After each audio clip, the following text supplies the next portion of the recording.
Hello everybody and welcome to Omnipoke, the channel that brings you guys everything Pokemon. I'm Jack and today I'm here with Joe, doing a bit of a regionals discussion video. This is going to be on the standard format. We're going to be talking mainly about the UK regionals that are coming up. They start in the next few weeks. And the first half of the UK regionals are actually the standard format, so we're only going to be talking about standard today. But in a couple of weeks' time, once all of the expanded regionals have happened over in the US, we're going to do sort of a summary, just so we sort of know where we stand with as in terms of expanded as well. So you can expect a similar video in the next few weeks on expanded, once we know all of the results from those regionals happening at the moment. But we're just going to hop straight into it. We have a lot of decks to talk about today, so less of the chit-chat. Joe, do you want to start off with the Manectric variants? Yeah, Manectric is probably the front runner right now for standard, just because we know how it plays. It was doing well at Worlds and US Nats. It was very consistent.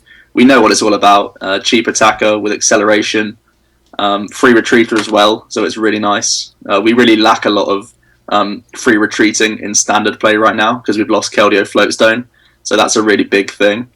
Manectric, yeah, Regice is probably the main pair for it.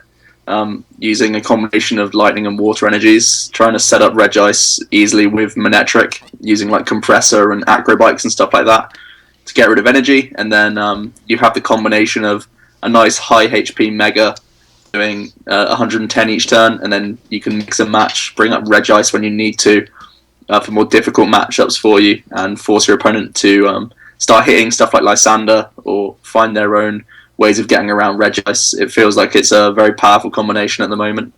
Yeah, there's also... Oh, go on. I was just going to say, I think it's a really sort of well-rounded archetype at the moment, because it's got Locky elements with Regice, but it's got speed elements with Manectric as well. It's just sort of really well-rounded, I think. Yeah, and like with Hooper as well, Megas are so much easier to get set up. You can just go Hooper to find your Manectric, your Mega, and a Shaman, and keep going and keep drawing for your deck. It feels like it sets up almost every game, which is also really appealing for the deck, because we can't say that about everyone we're going to discuss today. Manectric is just super consistent. Also, it's got good typing against like Rayquaza as well, which is probably going to be popular. So, yeah, that's another thing. So there's other ways of playing Mega Man as well, or just regular Manectric. You can play it with Seismitoad and Crobat. Toadbats, we've seen it actually in Expanded lately. But that's when they still have like Laser Bank and stuff. So pairing Toad with Manectric to have a bit of a late game kicker could be quite nice. Obviously, the normal Manectric has Assault Laser for 2 lightnings, and like Seismitoad loves putting like head ringers on things and stuff. So you can come in, drop some bats and Assault Laser to finish off games a little bit easier. I think that's really the only way we can play Toad right now, other than with Giratina. So that's probably the main option for Toad right now. And finally, there's a Metal-type variant with Manectric, basically trying to counter the mirror matches that play the Regice. You can play Metal-type attackers like the Registeel or even the Heatran to one-shot the Regices so that they're not a problem for you. And also, like Registeel is actually a really decent attacker for you. It can discard specials against like Giratina and also Rayquaza. You shouldn't really have too much trouble against that matchup anyway. But it does skew the prize trade using a Registeel midway through the game. And yeah, you also have like Aegislash, which can be a pain for a lot of things to set up. So Mega Man with Metal also seems like a decent play in my opinion. Yeah, I think Manectric's one of the strongest archetypes going into the standard regionals, just because it's like I say, relatively well-rounded overall. It's consistent. It's got good matchups. It just does what it does on paper most of the time. Another deck that's really consistent, and I think with Hooper has just gained even more consistency, is Colourless Rayquaza, and that's the next sort of archetype we're going to be talking about.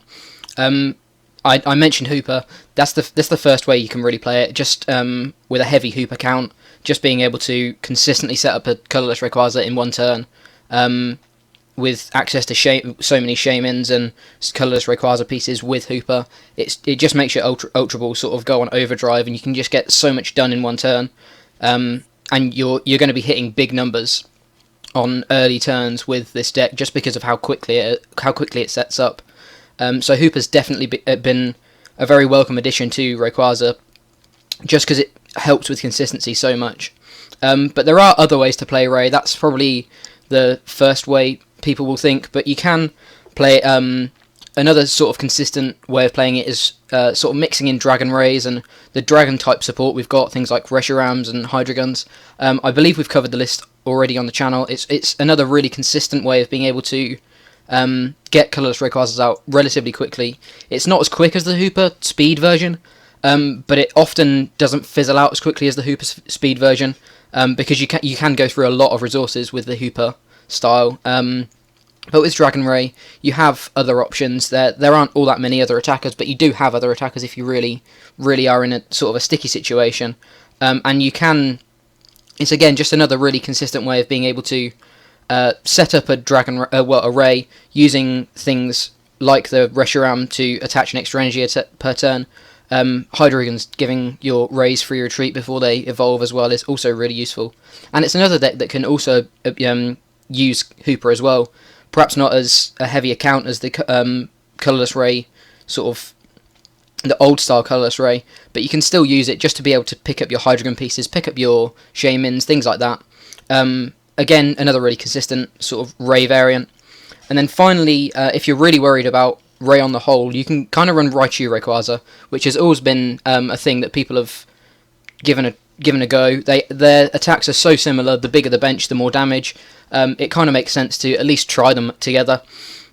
And obviously, Raichu has weakness on Rayquaza, especially if you can deal with the Altaria earlier on, or get your Hex Maniacs when you need them. You definitely can really do well in the Rayquaza mirror match, especially just because it skews the prize trade as well. You're trading a 2 prize, or 1 prize Raichu for their 2 prize Rayquaza, which can really sort of finish out a game, especially if you're perhaps running a lower Ray count just to focus your build a little bit more on Raichu, just to be able to deal with Rayquaza on the whole a bit better.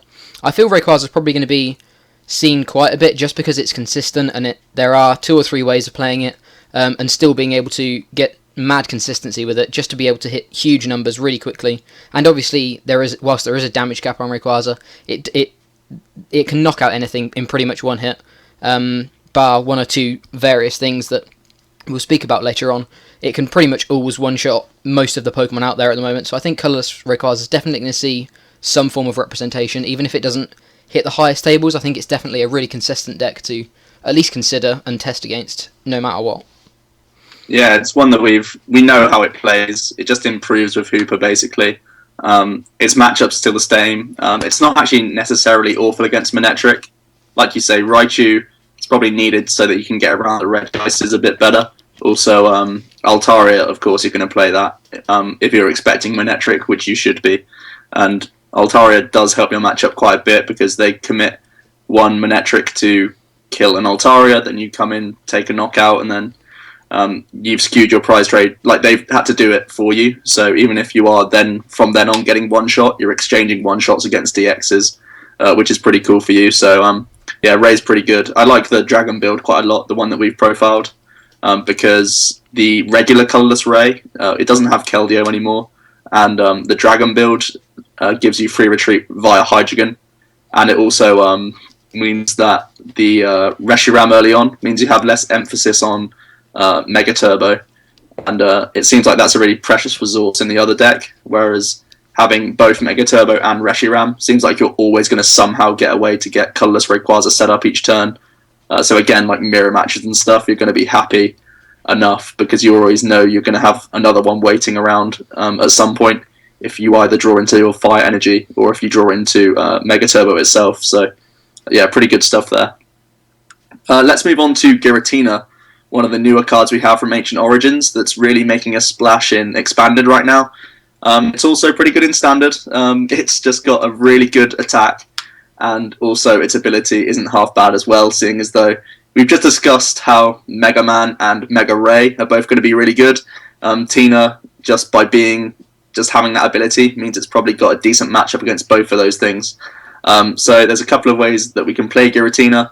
There's a speed build of Giratina, which Jack will be profiling on Monday, so that's one to keep an eye out for. Basically trying to use the Dragon type setup to try and get us going on the first turn, maybe the second turn, to get that Chaos Wheel going as early as possible to lock down people. There's also the Giratina Vileplume, which is like the full lockdown where your opponent can only really play Pokemon, Basic Energy, and supporters. Yeah, that's all they can play, which is pretty hard. Not much. Pretty mean. They pretty much draw past that whole game if you get set up. But it's quite a clunky build compared to like straight builds, and you can lose just mirror matches to other Giratina players who get set up ahead of you. So that's something to consider. But it is a very vicious log if you get it down. And there's also the Seismitoad Giratina. We've seen it in Expanded. I think it's probably best in Expanded right now because you don't have the flexibility option in Standard as much. Like I say, we keep talking about Keldeo Floatstone, or at least I keep bringing it up. It really hurts us at the moment in Standard that we don't have Floatstone. So you have to be very careful about what you're benching, what you're attacking with and stuff. So Totina can get punished just by having lots of heavy things on the bench. And if you don't have the out to switch at the right time, you could be stuck. But still, Quaking Punch is good. And pairing it with a sort of late game Giratina to change up your locking style is still a bit of a pain. So Tina in general, just super strong. It's just the way we pair him is going to change his matchups basically. Yeah, there's so many different ways. It's a bit like Manectric. He's a really well-rounded Pokemon, and you can just sort of pair him with whatever the format really desires at the moment. So yeah, definitely test out one or two of those Tina variants, just because people will be representing Tina in some way, shape or form, just because of how good it is. Onto Raichu variants. Raichu Bats has always been something that people have always theorized, and it has done really well sometimes, and I still think Raichu Bats is definitely up there.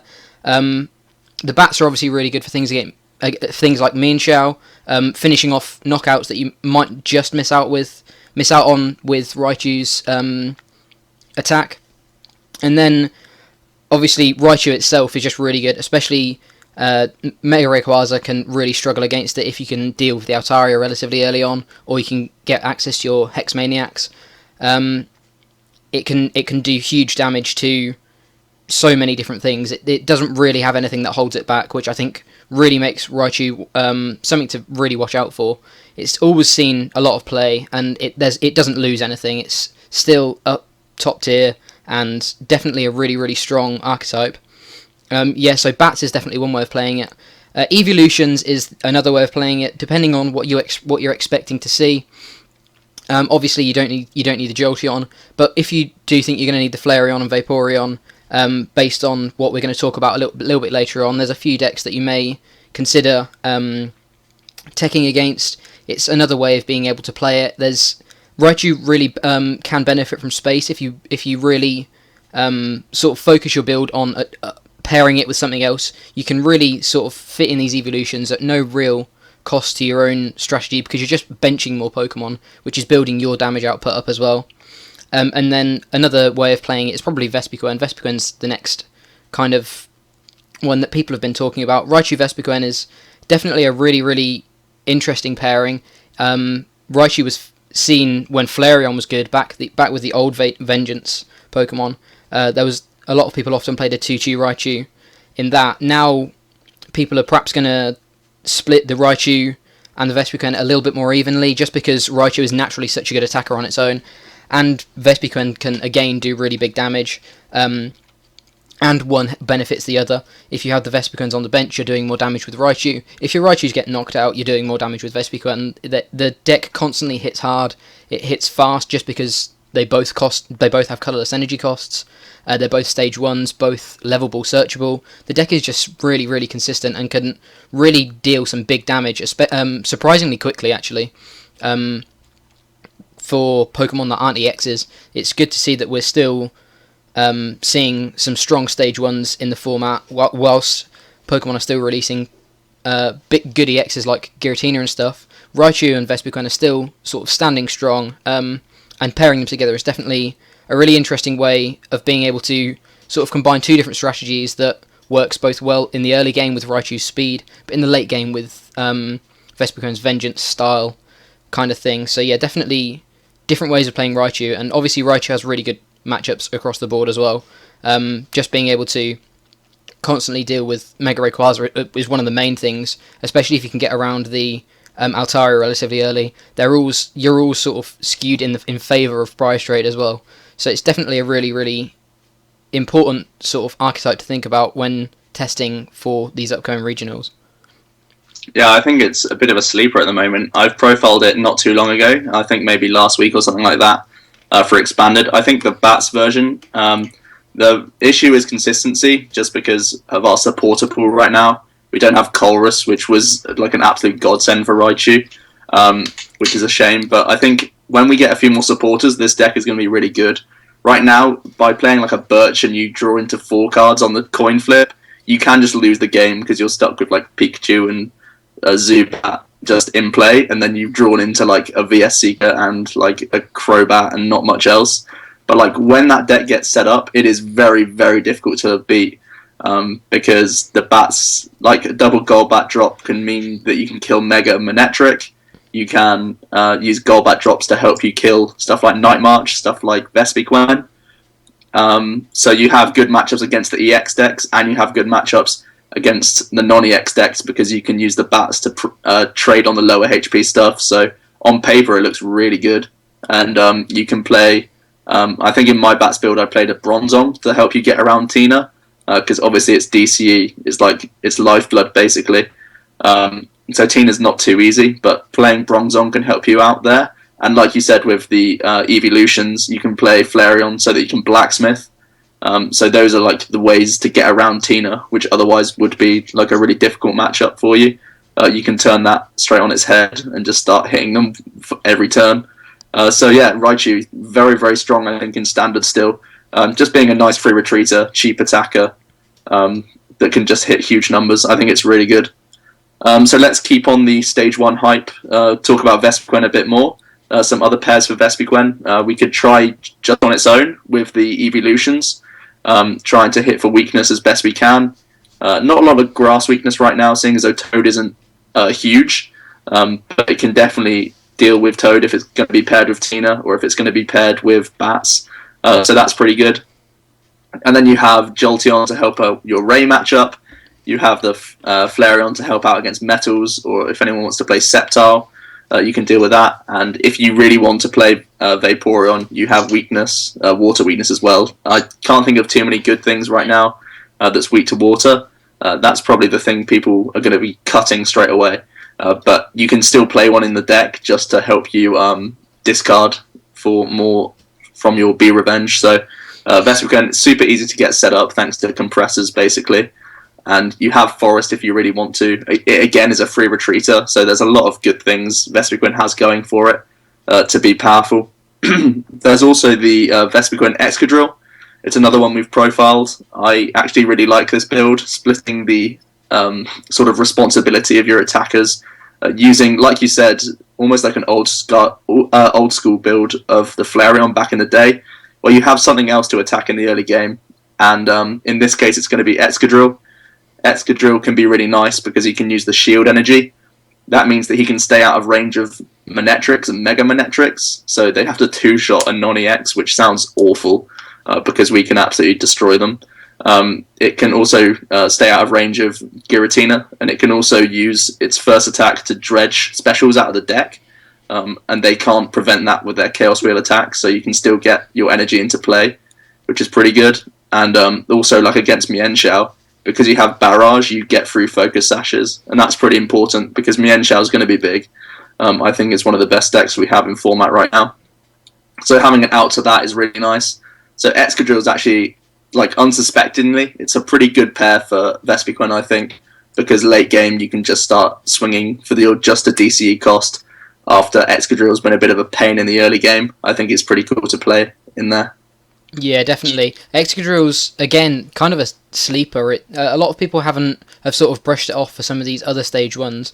Another one that I'm going to be talking about in a second. But I think Excadrill's really got something unique about it, and you're definitely going to surprise people if you rock up with an Excadrill deck, and they're going to have to really think about how they're going to deal with this, because if you don't know how you're going to deal with it, Excadrill can kind of snowball and just set itself up really quickly. Obviously the shield energy and the evolutions and there's just so much that can really, really help Excadrill get set up so quickly. So yeah, it's definitely a really interesting one. Another stage 1 is Dugtrio Evolutions.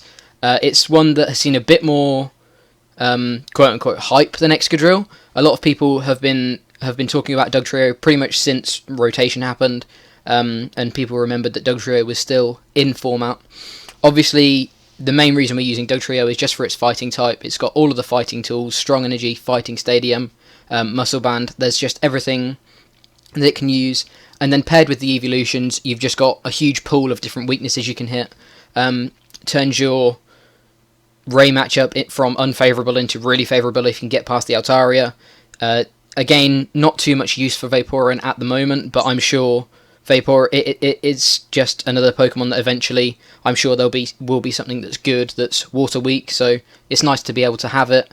Flareon, again, just another really useful thing for things like Sceptile and metal variants. There's just loads of different things that Dugtrio can do, and I think Dugtrio really exemplifies how versatile stage 1s can be overall, just because it's a stage 1 that Pokemon printed over a year and a half ago that was sort of a mediocre attacker that 1 or 2 people tried, but it was just sort of okay. But the fact that later on down the line it's become one of the best stage 1 attackers we've got, just because it has access to all of these really useful resources, it's definitely a really good sort of example of how all of these stage 1 decks can really work, and there's a lot of versatility with them.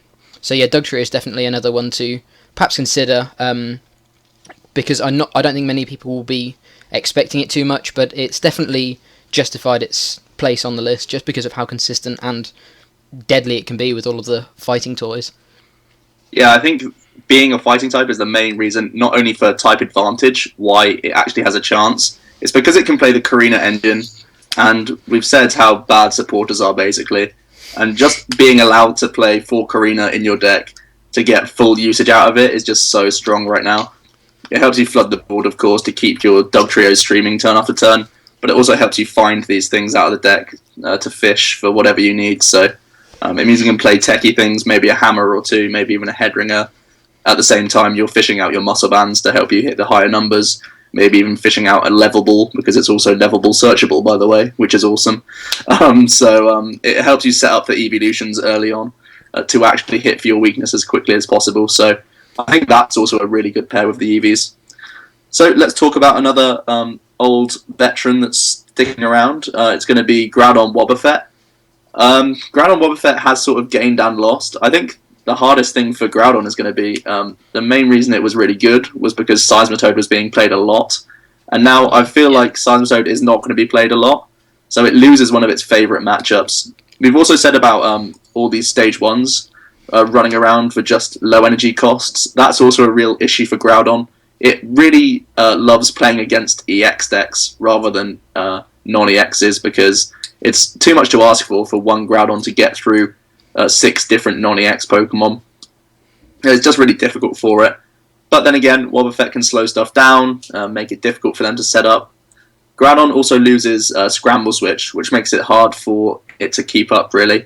But on the flip side, you've still got stuff like Mega Turbo. I think you just have to change your deck, sort of focus around a little bit, not look so much for the Scramble Switch, just play 3 or 4 Mega Turbo to try and get 1 or 2 Groudon going through the whole game. You do have the Barrage Regirock as well, the one that's a non-EX, like a mini Groudon basically, to help you get over stuff like Regice. So Groudon has kind of okay matchups against Rayquaza and Manectric, but it just does not appreciate these stage 1 decks basically. And I think there's at the moment too many of them being hyped to see Groudon do too well right now. Yeah, it's kind of difficult for Groudon to really settle itself in an undeveloped meta as well, just because there's been really no standard tournaments so far that are X and Y on that we can really base our results off. So I think Groudon is probably a deck that's going to see play later on in the weeks after the format's been established a little bit more, and maybe these EX decks have come out and been a lot more popular than some people think. I think that's when Groudon will shine. Another deck that's going to, I think, benefit how the metagame changes week by week is Kyogre Regice. Kyogre Regice is actually really similar to Manectric Regice. It's just a different attacker for Manectric, but if a lot of people are going to be teching against Manectric, you can still play the Regice style thing, because Regice is a really, really strong Pokemon. If you still want to play that Regice style thing, Kyogre is just a different way of being able to do it. Obviously, it's a little bit more difficult to set up. The energy requirement is a lot more tedious, but it's just one that, again, not many people are going to be expecting. With the right list, it can be really consistent.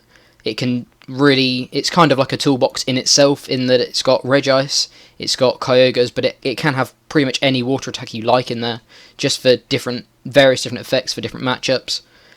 It's just another way of playing Regice, really.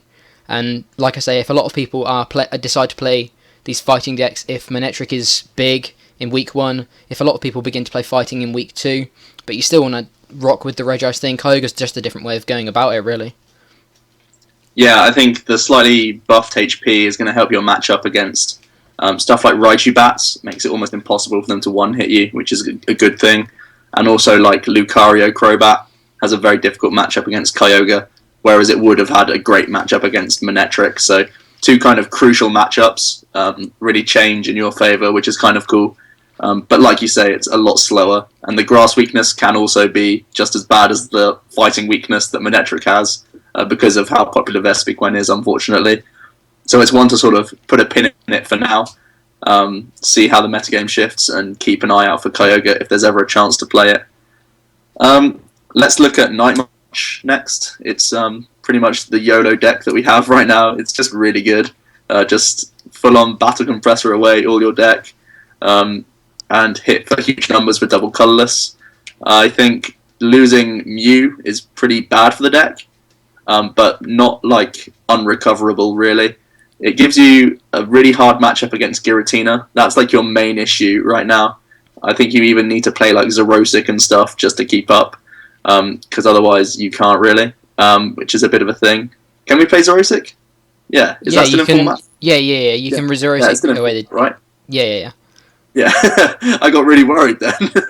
No, there's still ways around it. Okay, so yeah, Giratina is the main issue for Night March, really, other than bats. So I think for almost everything else, if you can just set up super quick and use like teammates to recycle, or like to guarantee yourself a DC the following turn, you should be able pretty much to Night March your way to victory. Definitely against EX-based decks, and everyone's playing 2 or 3 Shaman right now, again, because how poor supporters are. Night March has a good matchup against a whole bunch of decks. It just really struggles against bats, and it really struggles against Mienshao, because of the focus sashes. But other than that, it can do really good work against most things just by being fast and hitting hard. Yeah, whilst Night March has lost Mew, it really hasn't lost momentum, because the slots that you used for Mew are now used for consistency. So whilst you have to dedicate 1 or 2 more slots to things like Revive and Bunnelby, things like that, you can still seriously do some work with Night March. Another deck that's sort of always seen people talking about it is Gengar Wobbuffet. It's never done amazingly well in tournaments. It's done okay, but it's definitely another one that you could consider. Obviously, Wobbuffet is super annoying for pretty much anything that's playing Shaman, which is, like Joe said, pretty much every deck at the moment, bar 1 or 2. So yeah, Wobbuffet is obviously super annoying. You don't need to worry about getting the Hex Maniacs every turn if you can just leave a Wobbuffet active, because there's very few abilities that can actually get through Wobbuffet. It's mainly only the bats that I can really think of, and Hooper. I think they're the only main ones that really get through Wobbuffet. And then Gengar just poisoning and doing enough damage to be able to 2-shot EXs and hide on the bench and avoid getting knocked out. Fighting resistance is also really, really important.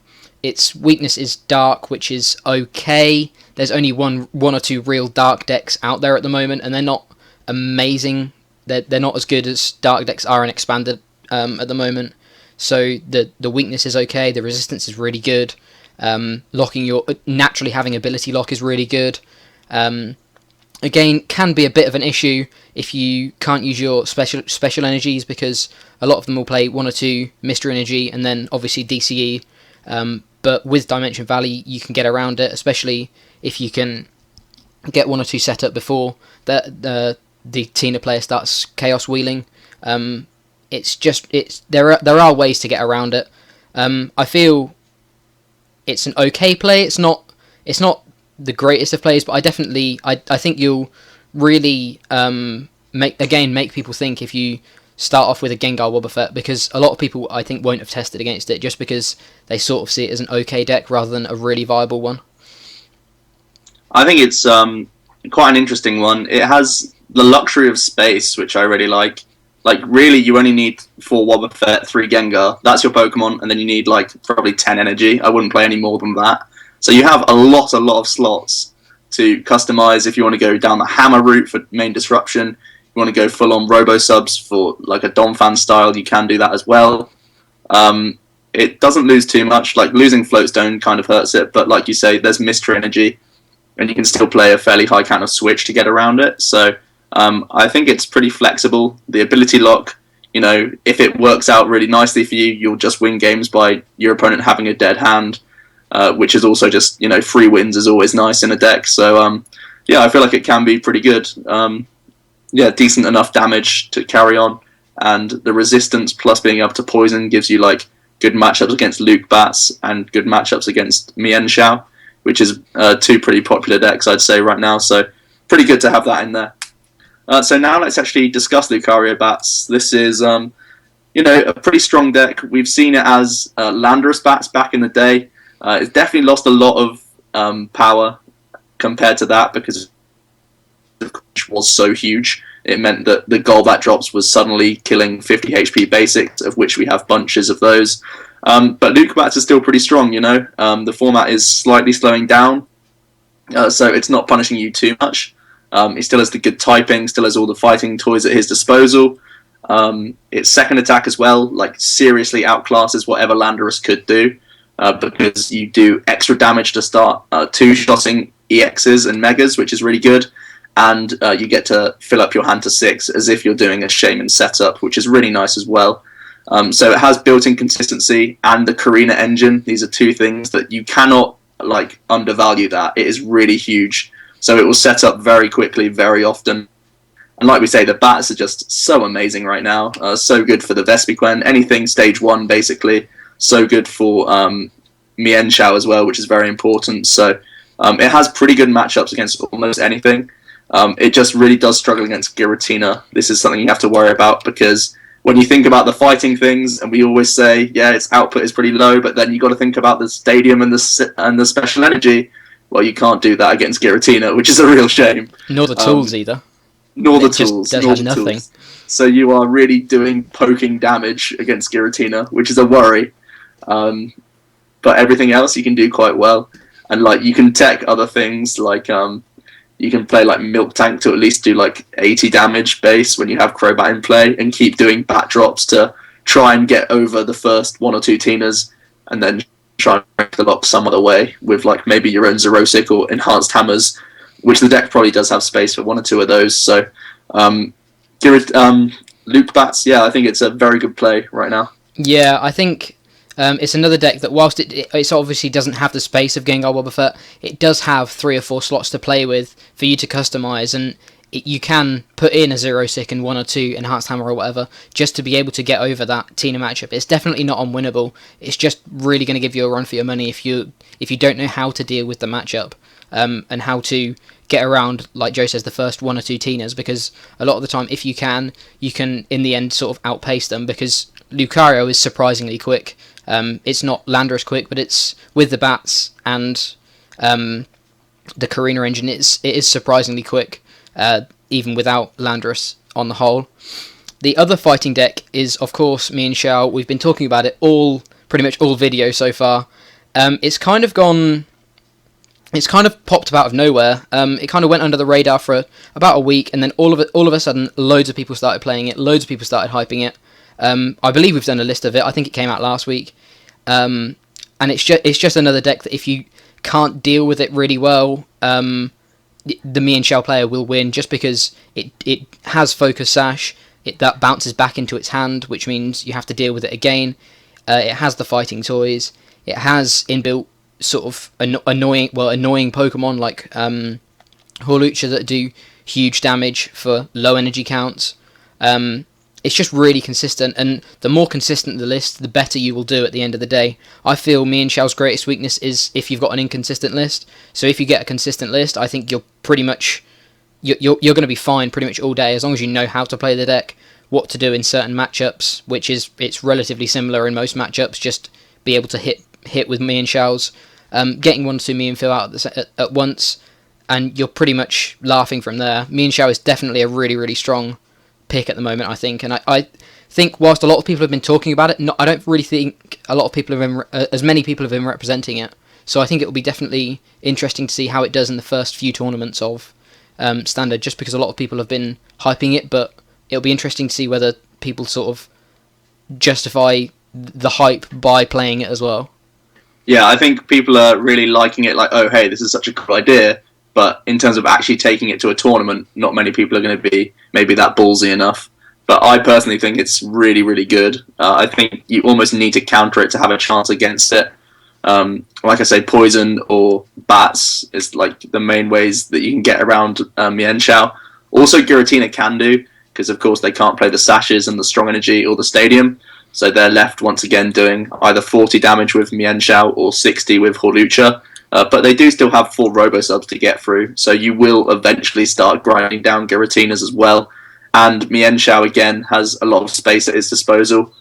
It can play Enhanced Hammers. Most of them do play 1 or 2 at least, and that some even play Headringer. I know that our list does play Headringer for specifically that matchup.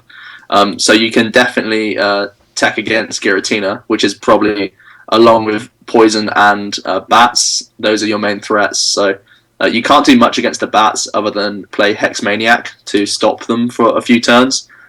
Poison is obviously difficult, but for the most part, you're still going to have those 4 Robo-Subs to keep you in the game, and sometimes they still will, miss Lysanders and stuff like that to keep you in it. So much prize denial is just ridiculous. Honestly, with the sashes and the eco arms to recover sashes is just brutal sometimes.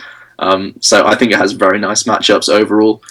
Until people start, consciously countering that deck, it's going to continue to do well, I think. So a pretty good one for early on in tournaments, I believe, until people clock on, really, in the general consensus.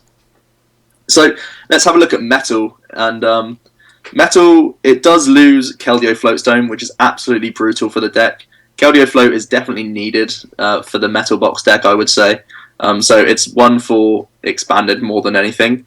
But if you're willing to still stick in, 4 switches, an AZ, and like an escape rope, you still have some pretty nice attackers at your disposal, because you have Registeel, which is a really nice inclusion for that deck. Getting rid of special energy off of EXs is nice, and mainly Giratina, it's really good. Also, you of course still have Aegislash. It can be Hex Maniac, which is a worry now. But it still forces the Hex Maniac play out of people, which not everyone will be playing. Pretty good to see. The main threats are Hex Maniac for that deck, but it's still fairly consistent. Energy Excel is normally going to be really good, so you can sometimes just overcome your opponent in that regard. I actually think the best way to play Metal Box style decks is actually pairing it with Dragon support. Namely Tyrantrum. We've seen it very recently, actually, do quite well in Expanded. I think it was literally just yesterday that we saw that it top cut in a American regional for the Expanded format. I think we can try and mirror that and adapt it to be a standard deck as well, using like Skyfields and Dragon support like Hydreigon to give the Tyrantrum itself free retreat. Really helps you move between your Tyrantrums. If you have 2 in play, you can start stacking up 1 and then retreat into the next one, to chain that big damage that it can do. 190 is really nice, of course. We're killing normally X's, and then we slap that muscle band on, we can kill Mega Manectric, which is awesome. So it's pretty good there. And you still have enough, like, it'll be tight, but you'll have space for other techs. Like I say, you can play maybe even your own Giratina to help out against stuff like Rayquaza. So I think overall it can be pretty good in there, and it's a decent way to play Metal and take full advantage of Bronzong. Yeah, it's definitely like Joe said, I think it was yesterday that it was first really seen. The card only came out like 2 weeks ago.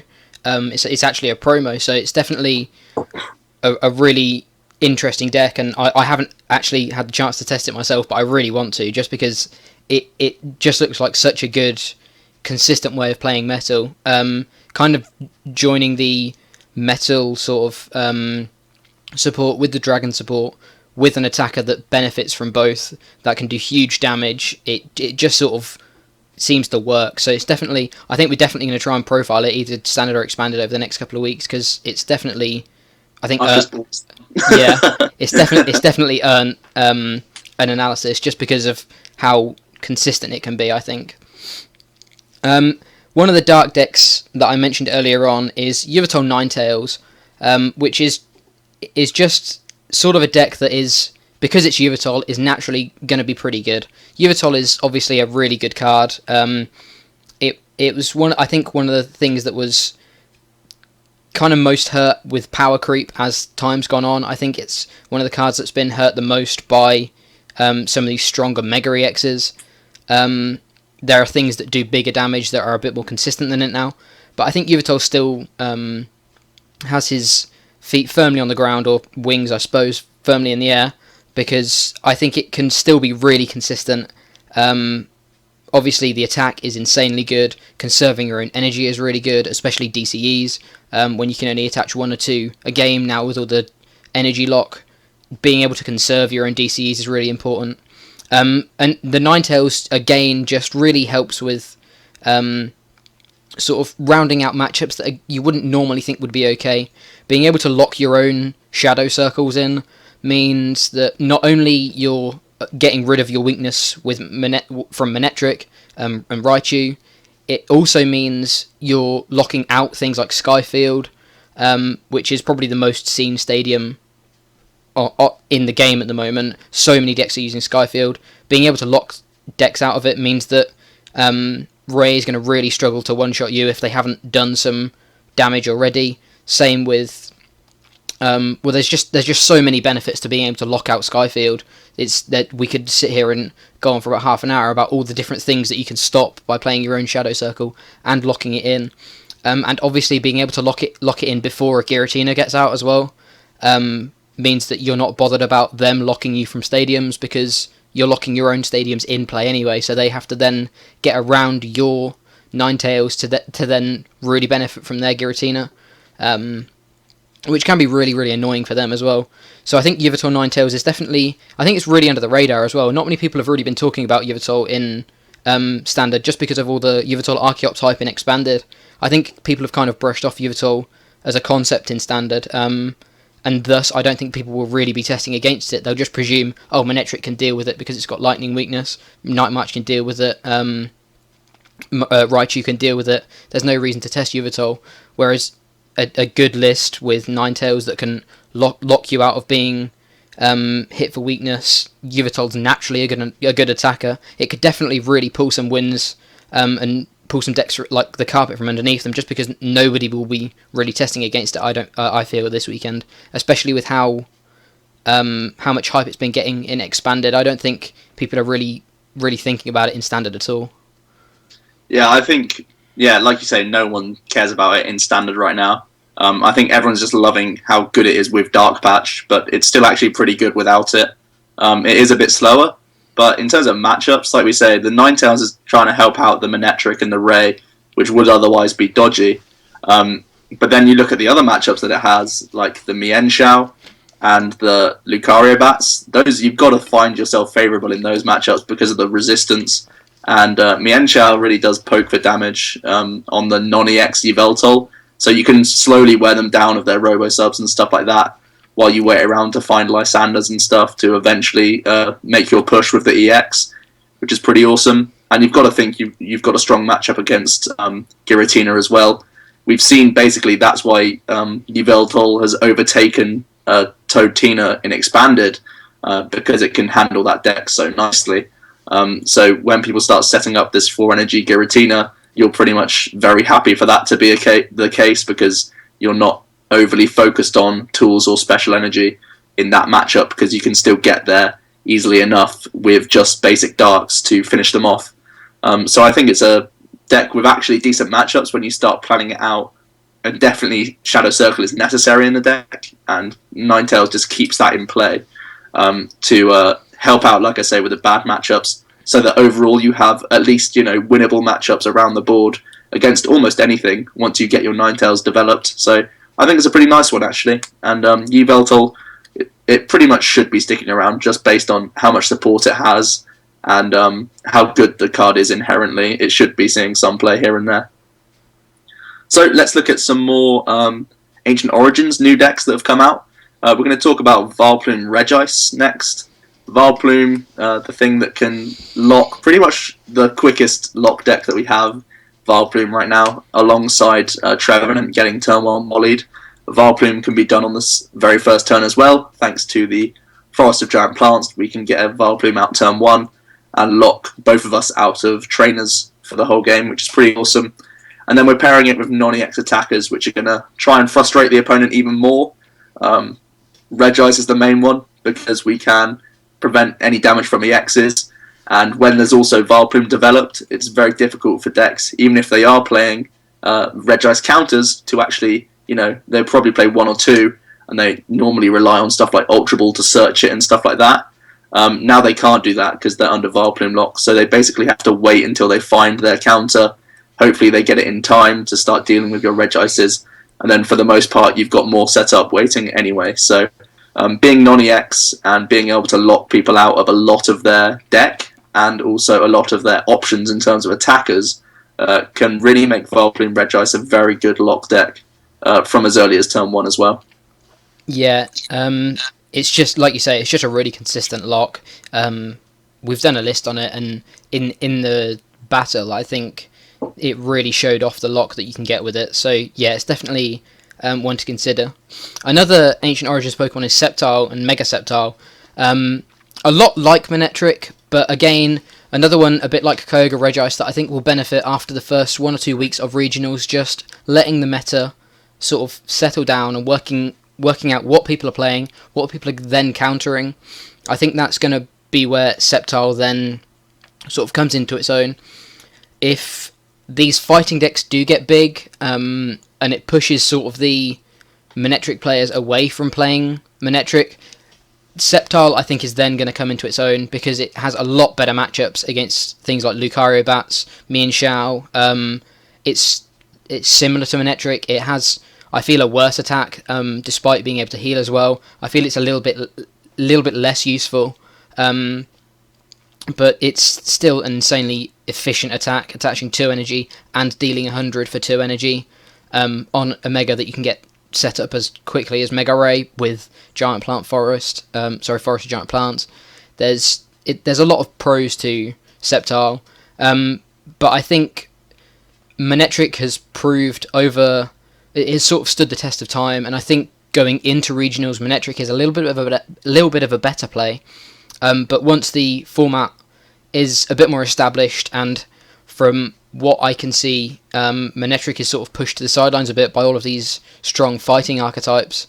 I think that's when Sceptile's really going to come into its own and be able to provide a similar strategy to Manectric, but still be able to deal with these more difficult decks that Manectric has to face, like Lucario, Bats, and Mienshao mainly. Yeah, I think you pretty much nailed it there. Even though they look almost very close on paper in terms of how they would play out, the matchups play out so differently. Like you say, the fighting decks enjoy seeing someone turn over a Manectric, whereas if you turn over a Sceptile against them, they're face palming because they really can't handle Sceptile as nicely because they have that inbuilt healing and the Theta Stop as well, meaning the Bats can't rack up, especially for the Lucario Bats player. With all the healing as well, they're going to deny prizes a lot against the Lucario and eventually grind them out into a win there. So also Sceptile has the room for stuff like Lugia, if you want to tech that, to help out against Giratina, which otherwise is kind of dodgy. So Sceptile is kind of nice overall. It's something to keep an eye on for when people start going against Manectric, because like we say, it's the front runner right now. It's quite clearly one of the best decks you could just pick up and play. So when people start countering it, maybe a turn to Sceptile is not a bad option for you. So let's look at the final deck. It's going to be Mega Tyranitar. It's another new one from Ancient Origins. It seems kind of clunky right now, but with not many people playing Headringer and stuff, I don't think it's too much of a threat, its own ability. A lot of people thought it would never get played just because you can stick 2 Headringers on it and it will never get attacking. But at the end of the day, it is another one of these just bulky type attackers where you can put a hard charm on top of its 240 HP. Suddenly, your matchup against Manectric is much nicer. Against Rayquaza, you're normally going to take 4 prizes before they kill one of your Tyranitars. So you can sort of set up and win against those decks. It again sort of struggles with the non-EXs more than anything else.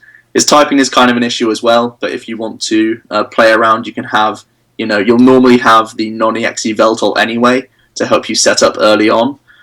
So it's not just like a straight auto lose to the fighting decks. You just need to rely on your Yveltals a bit more, and maybe you even play 1 Yveltal EX in there to try and swing that matchup again in your favour. So there is options for T-Tar. I think it's one that needs to be sort of defined and tested a bit further. If we see a really nice build of T-Tar, I can definitely see it doing quite well, because that Destroy King does have the potential to just run through opponents, definitely EX decks. So if someone builds a nice T-Tar, it has some good matchups. But overall, right now, I think it's kind of too clunky for the format overall. What are your thoughts? Yeah, I think it's really clunky. I think the format, whilst it's slowing down a little bit, I think it's still a little bit too fast for T-Tar, just because the 4 energy cost is really big, especially with like the double hard charm and stuff like that. It's a lot of cards just for 1 Pokemon.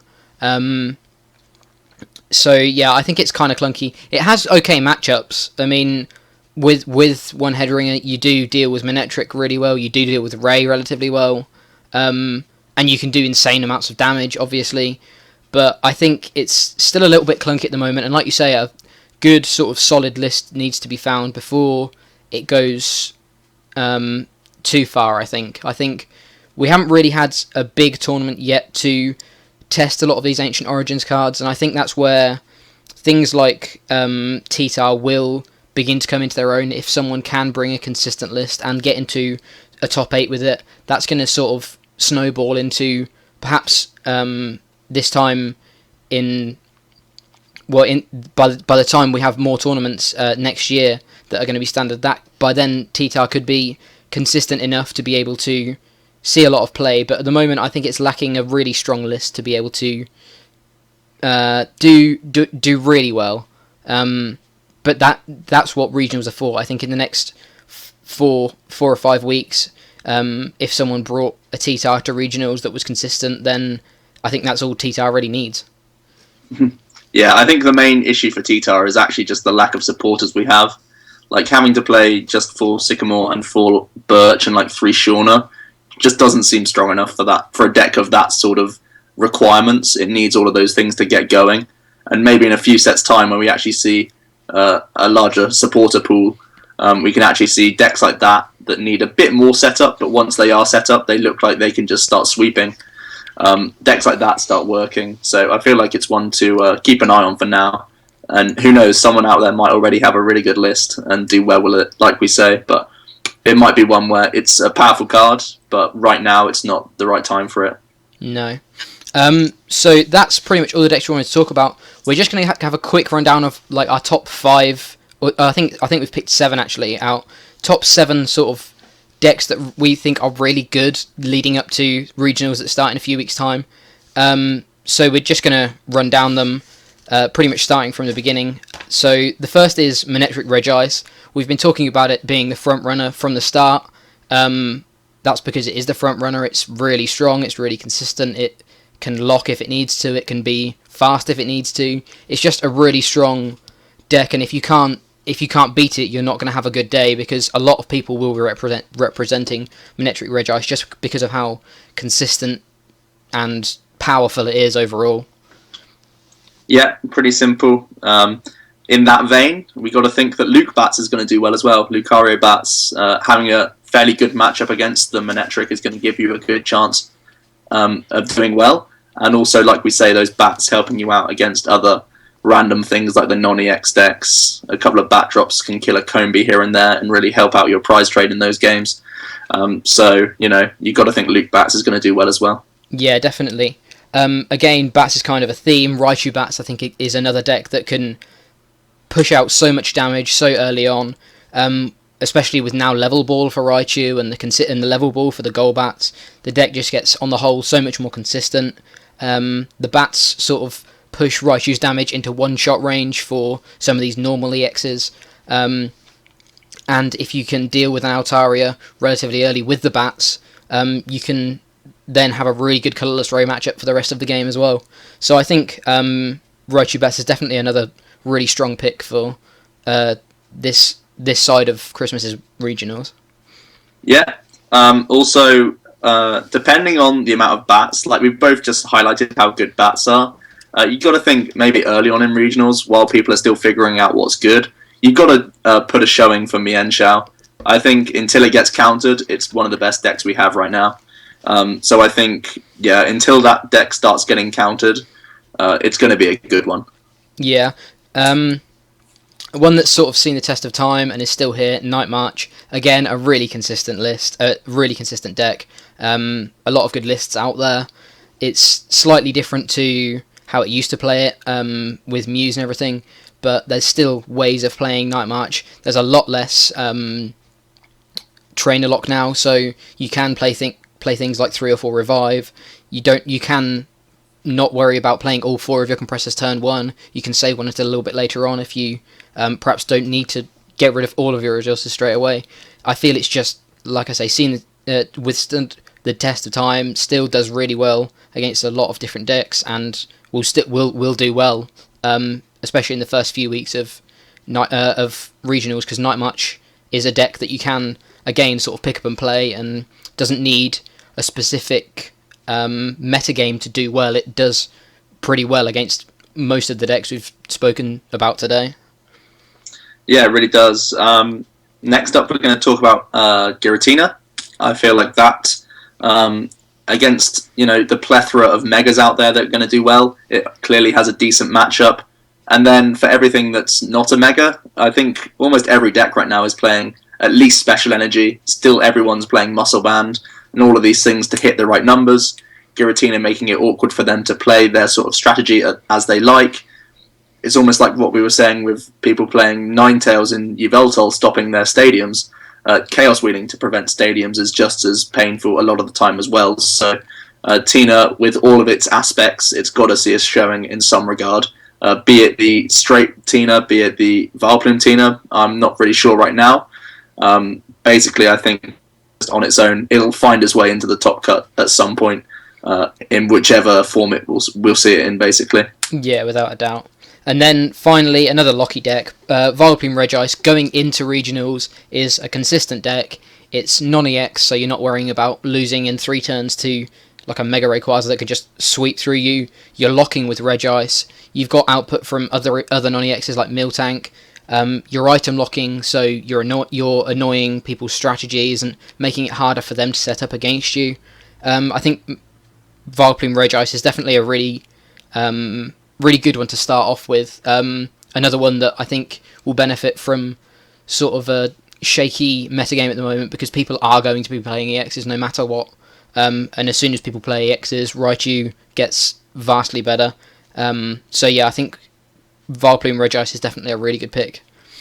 So yeah, that's the top 7 that we both pointed out and thought would be at least good for week 1 of regionals, just while the format settles down, sorts itself out. We see exactly what people are playing, what people are hyping, and yeah, things like that. So yeah, do you have any other thoughts, Joe? Really just to say, it's just a month away till regional starts, so anyone who's in the UK, say hi to us if you see either of us there. I'm now going to try and make at least, I think I'm trying to make 5 before the turn of the year, so I'll be up and down the country here and there, so definitely say hi if you want to, and give us your thoughts of what you think about Standard right now. I'd be surprised if we've missed anything because we've discussed so many decks. But maybe we have.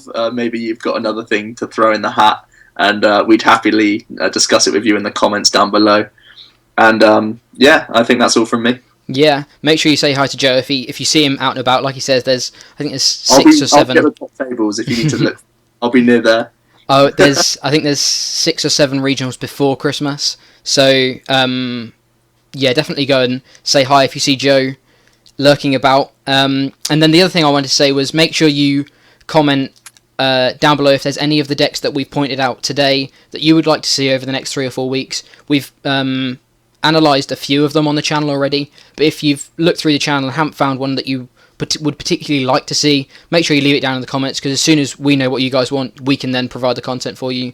And I don't think there's any deck on here that either of us would mind sort of analysing, because they've made this list because they're all pretty good decks. So yeah, if there's anything that you guys would particularly like to see, let us know, and we'll find a way of doing that, whether it's on PTCGO or IRL. We'll give you sort of a skeleton list or a base list to go on, and you've still got time to test as well. So yeah, make sure you let us know about what you want to see. Standard decks are still Monday, expanded are still Friday, but I would imagine leading into regionals the week before, we'll probably have 1 or 2 more standard decks, just because that's what people are going to be looking for. So you can expect a few more as we lead up to regionals. But yeah, I think that's pretty much all from both of us. Thank you very much for watching. I'm not quite sure how long this video's been yet. We'll have a look. You'll be able to see just below us. Hopefully it hasn't been one of our long talky episodes, but I would imagine it has. Yeah, thank you very much for watching. I've been Jack with Joe from Omnipoke, talking about the UK regionals coming up next month. And we will see you all in another video.